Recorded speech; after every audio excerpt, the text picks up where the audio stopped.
আমার বিয়ের সময় আমাকে দেনমোহর হিসেবে স্বর্ণালঙ্কার দেওয়া হয়েছে, এখন প্রয়োজনে কিছু অলংকার বিক্রি করতে চাচ্ছি। আমার হাজব্যান্ড বিক্রি করতে নিষেধ করছেন এবং বলছেন তার নিষেধ অমান্য করে বিক্রি করলে স্বামীর অবাধ্যতা হিসেবে গণ্য করা হবে এবং গুনাহ হবে।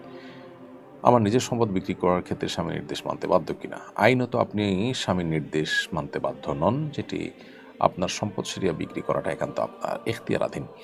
কিন্তু আপনাদের দাম্পত্য জীবনে সুখ শান্তির প্রয়োজনে স্বামীকে আপনার প্রয়োজনটা বোঝানোর চেষ্টা আপনি যেমন করবেন, ঠিক একইভাবে স্বামী স্ত্রীর উপরে অনধিকার চর্চা করবেন না।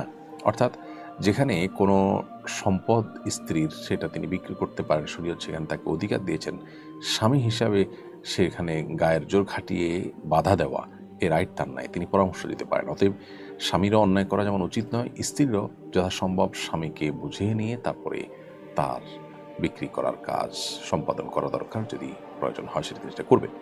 তারপরে যদি স্বামীকে না বুঝিয়ে বা বোঝানো না গেলে তিনি যদি বিক্রি করেন, তিনি আল্লাহর কাছে দায়ী হবেন না ইনশাআল্লাহ তাআলা।